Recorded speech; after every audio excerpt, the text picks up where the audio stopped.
হৈ কথা পাতি আছিলো যে চৰকাৰৰ যেতিয়া মেনিফেষ্টোত লিখা আছিল যে যেতিয়া আমাৰ চৰকাৰ আহিব আমি প্ৰায় 5,000 বিঘা দখল মুক্ত কৰাৰ কাৰণে আমাৰ চৰকাৰে মেনিফেষ্টো লিখা আছিল। তো চৰকাৰে মেনিফেষ্টো লিখাৰ পিছত চৰকাৰ গঠন কৰিলে বিজেপি। তো চৰকাৰে বিজেপি এটা কথা কাম যে বিজেপি যি কাম কৰিবলৈ কথাটো পাতে এইটো কামটো কৰে।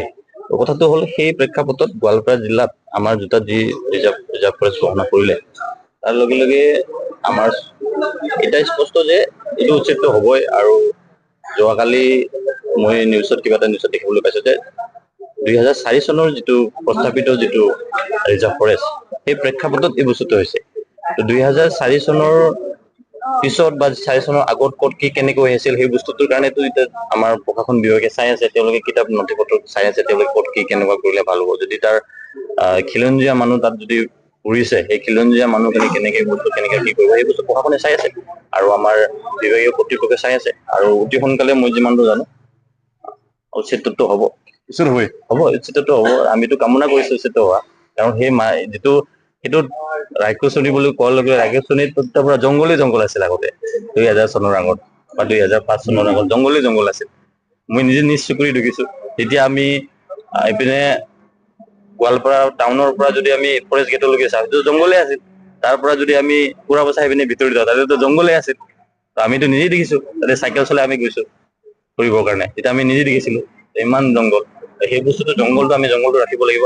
হাতী মানুহৰ সংঘাত কেনেকে বাঢ়িছে, সেই জংঘলটো কাটি মানুহ থকাৰ কাৰণে জংঘলটো থকাৰ কাৰণে হাতী মানুহৰ সংঘাতটো বাঢ়িছে। তো সেই প্ৰেক্ষাপটত হাতী মানুহ সংঘাতৰ প্ৰেক্ষাপটত যাতে হাতী মানুহৰ সংঘাতত যাতে মানুহ নমৰে সেইটো কাৰণেও চৰকাৰে এইটো প্ৰস্তাৱটো হোৱা বুলি আমি জানিব পাৰিছো, বা সেই বস্তুটোৰ কাৰণে এইটো বস্তু কৰণীয়। আৰু তাত যিসকল অবৈধ দখলকাৰী আছে তেওঁলোকক কি আহ্বান জনাব? আহ্বান যে তেওঁলোকৰ যিটো মাটি আছিল, যে বৰপেটাৰ কৰবাৰ ঘৰ আছে, কোনোবাই দৌৰিৰ ভিতৰত ঘৰ আছে, তেওঁলোকে তাতে যাব। কিন্তু আহ্বান থাকিব যে আপোনালোকে য'ৰ পৰা আহিছে, যে বৰপেটাৰ পৰা আহিছে, কোনোবা মন্দিৰৰ পৰা আহিছে, আপোনালোকক আহ্বান থাকিব যে আপোনালোকে নিজৰ স্থানত গৈ তাতে বাসস্থান কৰিলে এতিয়া চৰকাৰে কৈছে যে ট্ৰাইবেলৰ সেই মানুহৰ সেই অধিকাৰ আছে জংঘলত থাকিবৰ কাৰণে। তো বাকীটো চৰকাৰে চিন্তা কৰিব,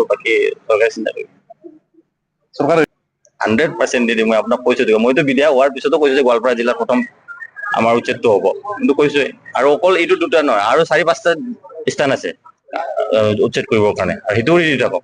আপোনালোকে মানে কি গোৱালপাৰাত অবৈধ দখলকাৰীক থাকিব নিদিয়ে? 100% কিয় ৰাখিব? গোৱালপাৰা জিলাটো ডাষ্টবিন নহয়।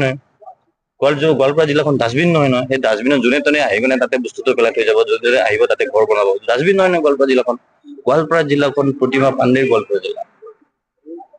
গোৱালপাৰা জিলাটো আমাৰ যি নৰনাৰায়ণ যিটো আমাৰ ৰজা আছিল, সেইটো তেওঁৰ গোৱালপাৰা জিলা। বীৰ দোৰাণ ৰাজা ৰাভাৰ গোৱালপাৰা জিলা, পৰশুৰাম ৰাভাৰ গোৱালপাৰা জিলা। সেই গোৱালপাৰা জিলাত তেওঁলোকৰ যদি অস্তিত্ব আমি ৰক্ষা কৰিব নোৱাৰো, তেনেহলে আমি গোৱালপাৰাৰ এজন বিধায়ক হৈ কি লাভ আছে? সেইবিলাক অস্তিত্ব ৰক্ষা কৰিব লাগিব। প্ৰতিমা পাণ্ডে বৰুৱাৰ অস্তিত্ব ৰক্ষা কৰিব লাগিব। বীৰ নৰনাৰায়ণ ৰায়ৰ কথাটো, বীৰ চিলাৰায়ৰ ৰজাৰ কথা আমি এইবিলাক কথাটো ৰক্ষা কৰিব লাগিব। সেইকাৰণে গোৱালপাৰাটো এতিয়া মই ক'লো এইবিলাক ডাষ্টবিন নহয় গোৱালপাৰা।